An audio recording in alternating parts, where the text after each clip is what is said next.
I think the restaurants that came out of the pandemic successfully were the ones that were able to really reinvent themselves, but also operate in ways that worked with the changing times of our industry.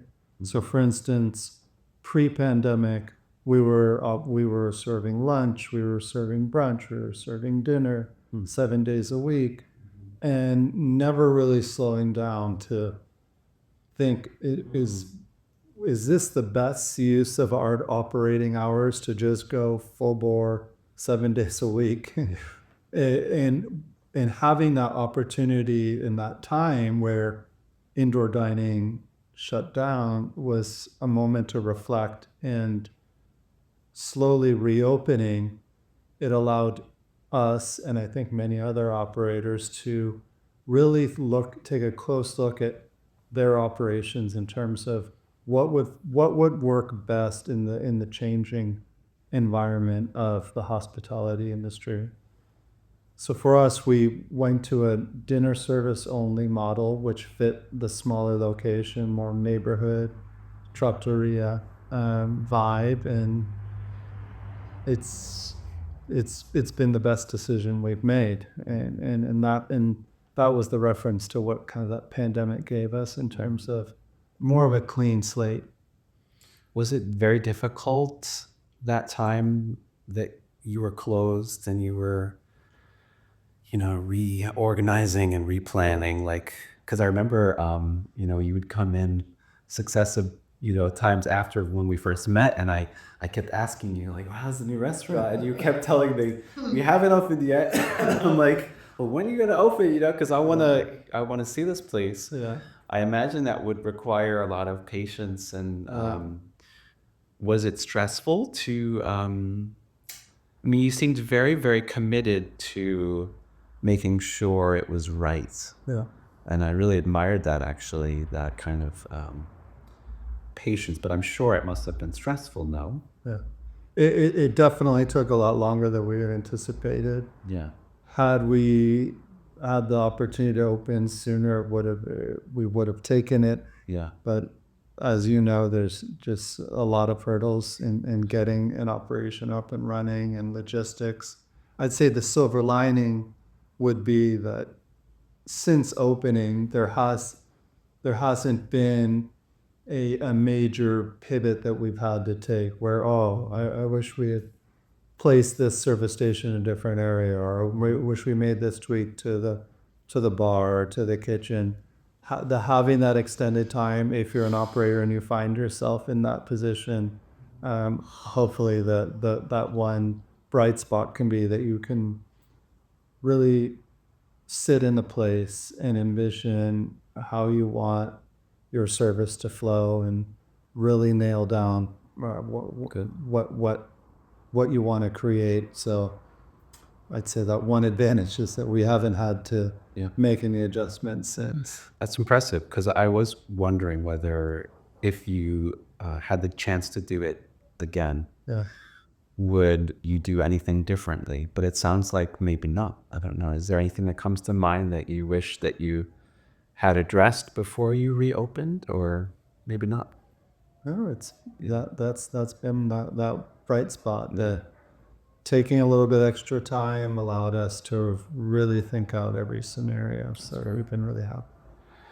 Before I ask some questions about where you see the restaurant going in the future, I kind of want to backtrack to its beginnings. And so in 1977, you were not born yet? Correct. -3. -3. So you were just an idea. And so your father, did both your parents open it together or was it? Okay. And what are your earliest memories of the restaurant? Well, yep. There was a small flower shop adjacent to the restaurant. These are all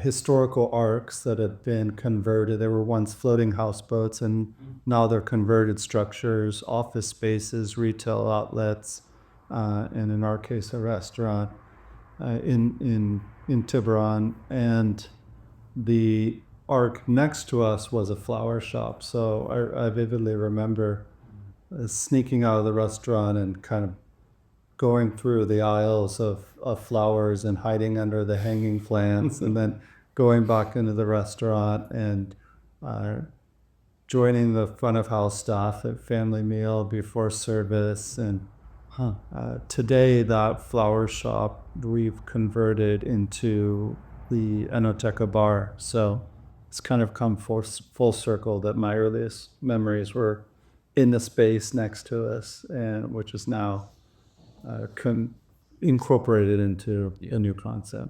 That's really beautiful. Did you start? Well, you must have worked there, correct? And like, how old were you when you started like officially working there? I remember in high school working there during the summertime with a couple of other buddies, and Yeah. it was just our, the weekend gig, Yeah. bussing tables, and just to have that high school summer job. But it wasn't really until I returned from undergraduate studies that I began to kind of fully consider jumping back into the family business. Okay. What were you on track to do instead of? I've attended university and specifically avoided doing anything related to hospitality, Yeah. even though the university did have a program embedded focused on hospitality. But I was really intrigued by environmental studies and the kind of convergence of ecology and human societies, and how we could live more in harmony. And that kind of led me back into food systems and learning about where we source our food, how we best manage waste and energy usage. So I kind of tiptoed back into the family business through the lens of product sourcing, efficiencies, and then found so much connection through to the environmental movement and to farming, and then later organic farming and biodynamics, that I just never had to look back. I found everything that was sparking my curiosity at university in the workplace. That's great. Did you feel pressure from your father to carry on as a manager? Oh shit, I'm turning it off right now. He did. My family's always been very supportive, whether I wanted to go off and do something different, Yeah. or if I wanted to join the family business. So Yeah. there was never any pressure, but I think he's certainly happy to see Sure. family involved. Yes. If you had to say what your contribution to the business is, compared to how your father ran the restaurant, would wine be one of the ways that you've kind of left or established yourself as the general manager now? I'd say wine certainly kind of was the element that kind of opened the door for me, that where I was able to learn about Italian wine specifically, and its smaller producers, and kind of take a deep dive into the wines that were being grown biodynamically or with less intervention. And then you'd hear the stories about the people behind those wines. And it kind of opened that door to then finding that dialogue, that same conversation with food, with those that grow our vegetables, those that raise our proteins, those that fish our seafood. So wine was definitely the spark, and then it kind of opened it up to everything. And I'd say that was certainly something that I was able to share with the staff, and the staff was able to really grab onto, and it resonated with them. That curiosity in product sourcing, and it's been a kind of a cornerstone of what we do now. How long have you been organizing your wine events? Because I know that you recently featured the wines of Luigi Tecce in the dinner, which you chose dishes to pair Yeah. his various wines. Like, I think that's just an amazing offering that probably I would say, a lot of restaurants or most restaurants don't have that capacity to do. So I think that's really wonderful that you offer that. Is that something that you've been doing recently, or that will certainly be a part of Servino going forward, correct? Yeah, it's evolved over the years. We started pre-pandemic when we were at our waterfront location, which, if you remember, had 2 stories, a second floor banquet space. So we had this ability to have private dinners in conjunction with regular dinner service downstairs. And we were looking for ways to kind of let the public enjoy that private space in an organized kind of dinner, preset dinner type of style. So the wine dinners at that time would be primarily producer focused. If there was a winemaker in town or a distributor that wanted to introduce the visiting winemaker to the community. And then after the pandemic, we wanted to restart them, but we didn't have that private dinner space. So we looked for a format that would allow people to come in and just kind of almost sit as if they were making a regular dinner reservation, whether they're a party of 2 or a party of 4 or a party of 6. And then we would essentially create almost like a tasting menu with foods that represented the region in which we were highlighting for the wine dinner. So it's either a region now or a specific producer. And it's been a lot of fun because we get to spend that month focusing on that region, developing a menu that highlights the traditions and recipes of the surrounding area of the winemaker, in contrast to our regular menu or full-time menu, which specifically highlights food and cuisine of Calabria and Greater South Italy. So you don't have to necessarily close down a restaurant in order to have these kind of offerings, that's kind of nice. That's really a nice way to be able to still have this very special thing, but then if a customer who might not be seeking that can just have their normal night. Exactly. That's really clever. What would you say the comparisons would be, or the differences between what we think of as California cuisine and Italian cuisine? Are there any parallels? There must be, right?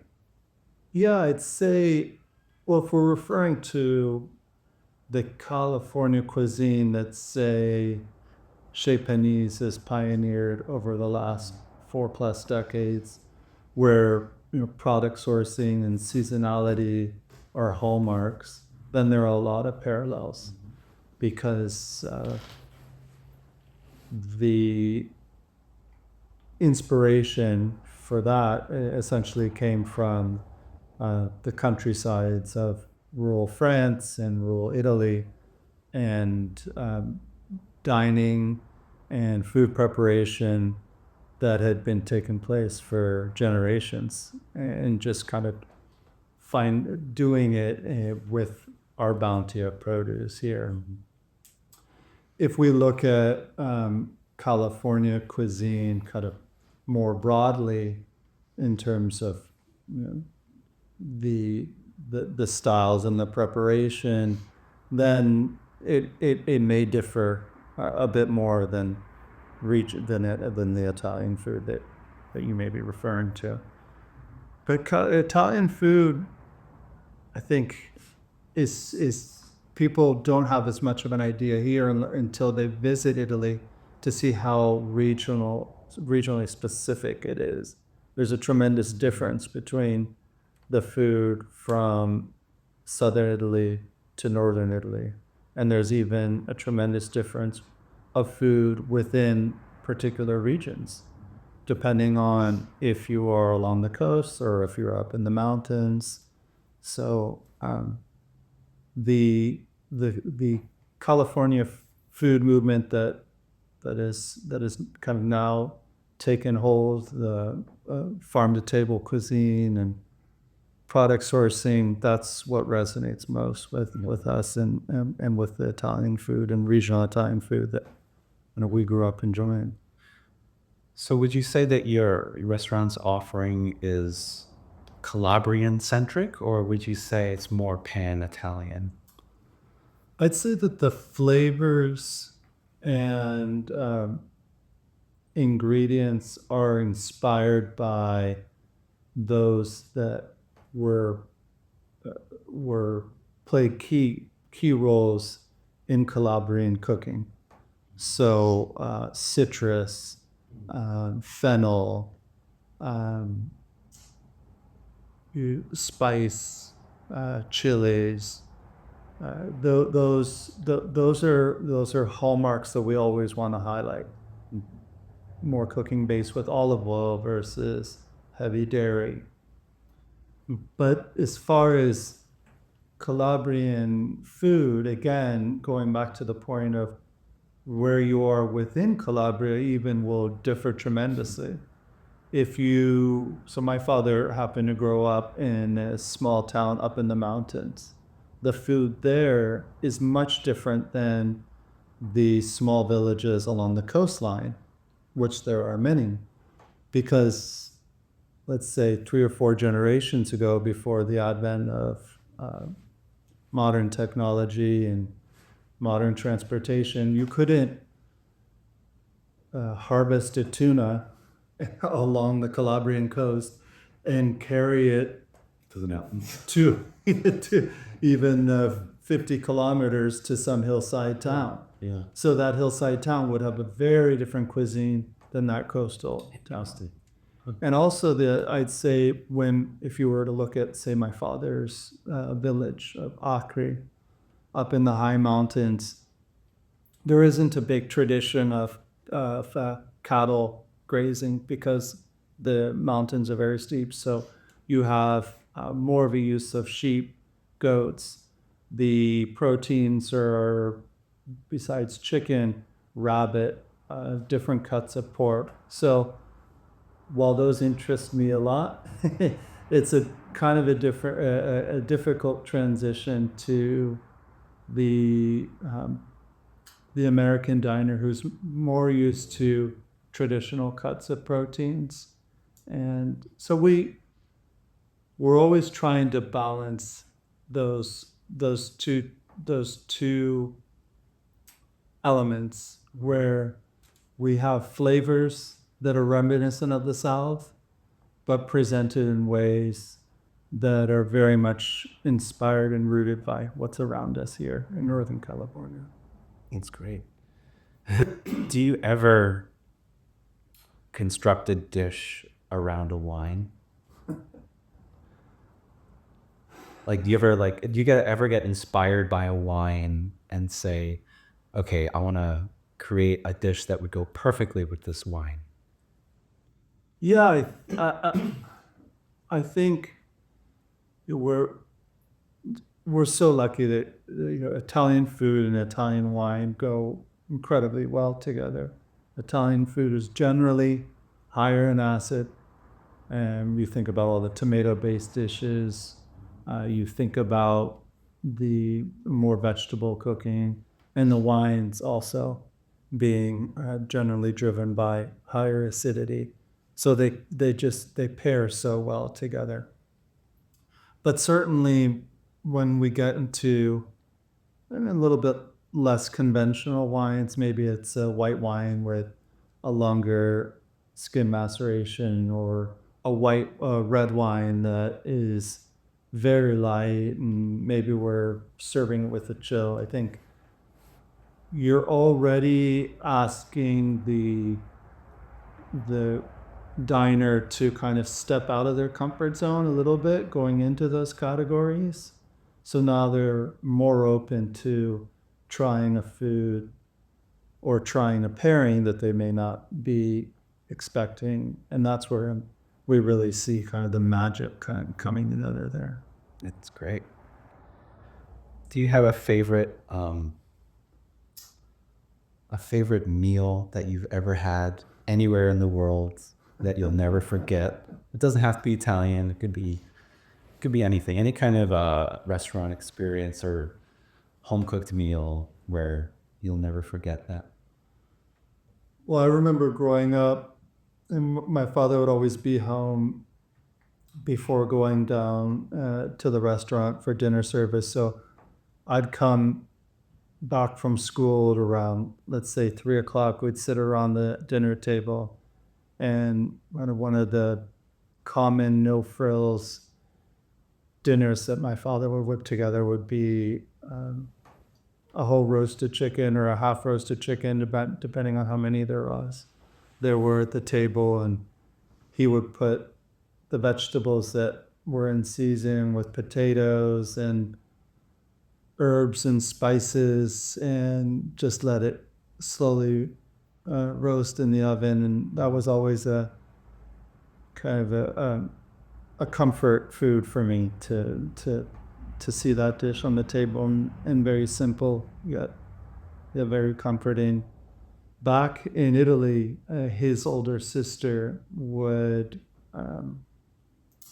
make these, they call them, they're a bit like polpetti di melanzane, so like eggplant and meatballs without, essentially the ball being the eggplant. And she would do a pasta shell, and around that, halfway around the polpette, and that was kind of always my favorite dish. And she had it made for the first day we arrived. It's wonderful.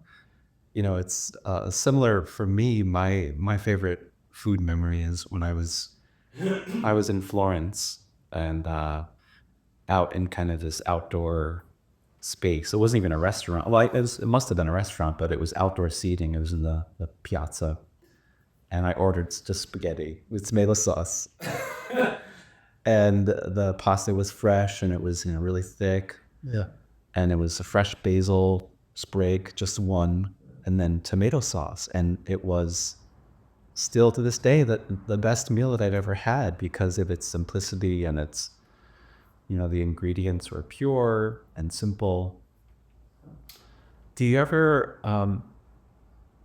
it's funny because those dishes are so simple that I imagine it might be difficult to offer something like that for your clientele or your customers, I should say. Like, do you ever want to just throw something as simple as that on your menu?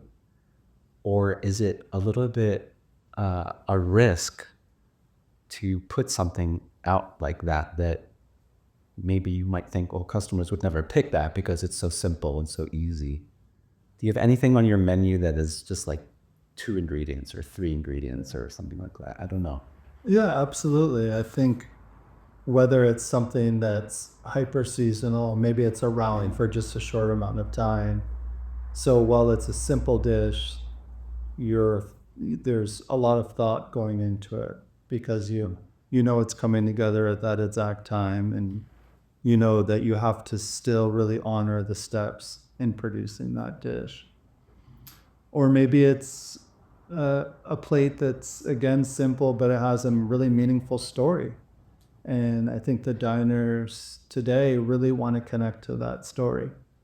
So if it's inspired by a dish you had during your childhood, or one that the nonna made in your neighborhood, then the components may be simple, but the complexity and the background is so much bigger than that. Totally. So the day in the life of a manager of an Italian restaurant, give us a little glimpse into what would be your kind of typical day. And you get to work, you meet with your staff, you talk about, what do you talk about? Or what is on your like to-do list when you arrive? Yeah. Well, I'd say that, I mean, the day starts earlier than that. You try and have balance and spend a portion of your day, whenever that is. For me, it's in the morning time, getting outside, hiking, uh, spending time with my wife, spending time with our dog, our animals, and just having that balance is really important. I also try and spend some time before getting to the restaurant, before being distracted, to really think about where we're going, where are we going with the menu, where are we going with our next wine dinner, or the wines we're pouring by the glass. I think that there's the hat of being a manager, where you are doing the best with the resources you have available and making sure everyone has what they need to do their job. And then there's the hat of leadership or ownership, which is more outward thinking, more inventive, more creative. So I always want to make sure that I have time for both in my day. And that may mean speaking with vendors or going through email sheets from farms of what they have available at the markets this week, and taking that information and making sure it's quiet so that you can connect the dots and start to create and put things together.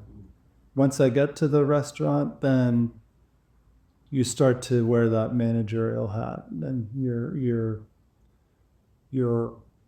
motivating the team, you're inspiring the team, you're going over lineup, and then you start to begin to interface with the customers and enjoying the natural rhythms of running a restaurant. Does it go fast sometimes, like the day or the night? When it's busy, I know it's probably stressful, but I imagine that there are some nights that things just really flow really Yeah. nicely, and it's enjoyable probably to witness a special night for a couple or a family or that kind of thing. What are the joys of being a general manager of a restaurant, would you say? I think it's just that, really being able to interact with your customer, and we're really blessed to be operating in a space that's been in existence for now almost 50 years. And I try never to lose sight of the fact that there are people that have enjoyed some really incredible moments there. Maybe it's not about us. Maybe it's not necessarily about the food. It could be a first date or a business meeting. I think it's pretty amazing that our office, so to speak, is a place where people go to celebrate. And I don't think we should lose light of that in this industry, that we get to show up to work in a place where people are going to create memories. Mm-hmm. So to be in that and to not lose sight of that and to take that in is really important. Mm-hmm. What are some of the challenges of running the business? I'd say in today's world, the rising costs will probably be high on most operators' lists. The rising cost of product, the rising cost of energy, the resources. That's kind of been there all along, but certainly been on a higher trajectory in recent years. Then the other, I'd say, challenge, it's always going to be managing people, in terms of everyone's going to show up to work with their own personal life, their own, whether they're have a down day or an up day, or life happens.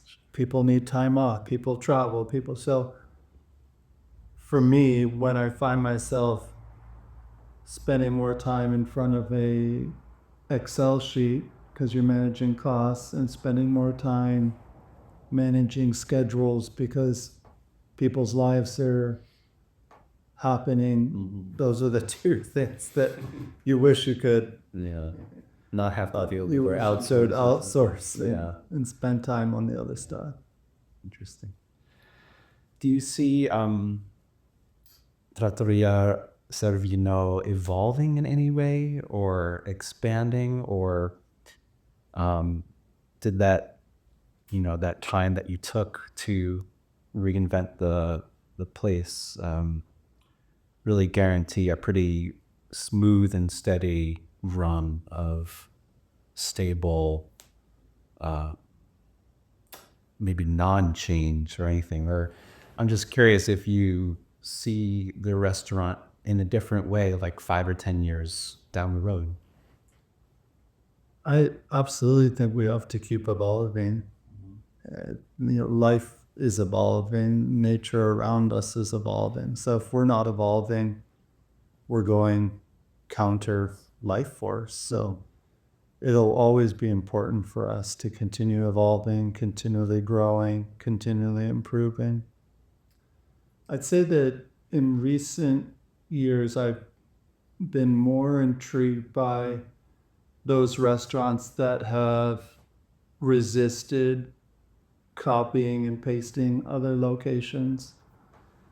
There have been some great examples of those that have done that very successfully and not skipped a beat. But I think there's something to be said for those that still operate in a single location, or at least a single concept. Maybe they open other concepts, but to me, that's kind of got me more excited to keep a concept unique and continue to put your heart and soul into it, so that people feel that when they come in, that the place is still very much alive, that the place is still evolving and still growing and still achieving. Yeah, it's interesting. It's hard to imagine what the evolution of a restaurant looks like, because food doesn't change really, right? I mean, the design of recipes and the execution of them, and the reason why people dine out, it's the same, right? They want to enjoy themselves. They want to take a break from maybe the stresses of their daily life, whatever. But the way that I think that you've pictured an evolution, if is to make sure that that continues to be lively and active, and because we know what it feels like to walk into a restaurant that it feels kind of dead. It feels kind of like yesterday, and maybe it's hard to kind of put our finger on what that or why that feels that way. But I think that it's absolutely something that that someone like you who runs a restaurant needs to kind of keep in mind moving forward. It's like, how can I keep this place lively and relevant? And yeah, I think I really applaud you for having that in mind going forward, because I think it'd be very easy to rest on one's laurels, right? Right now, I think your restaurant is doing really, really well. I love coming to your restaurant. I love, experiencing all the wonderful cuisine and the wine list that you provide. But it's not just that, right? It's the environment, it's the vibe, and it's the staff, and the way things are run. So I wish you all the best moving forward, and thank you for coming on Lives of the Vine. Thank you for having me on. It's been a pleasure. All right.